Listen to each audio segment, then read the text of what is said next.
believe that Uganda is a true democracy or a state where democratic process exists just in name?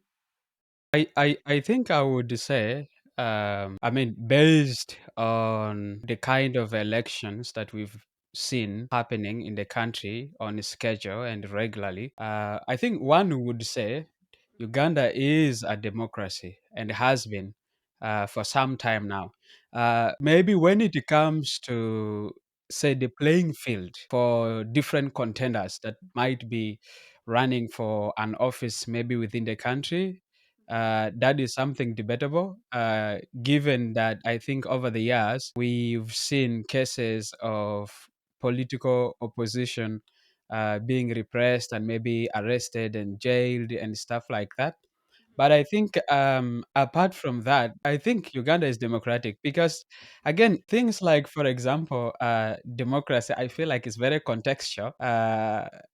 Because how democracy might look and work in Kenya might be different in how it does in maybe Uganda or maybe Rwanda or so forth.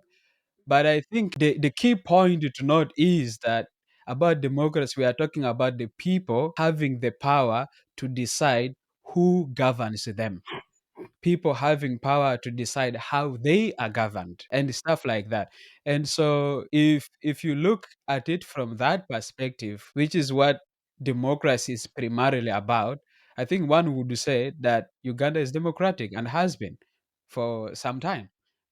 One might disagree with some of the things that have been happening and continue to happen that might not appear democratic, such as, for example, maybe the shrinking civil and political space, whether it being for civil society or other political actors and stuff like that.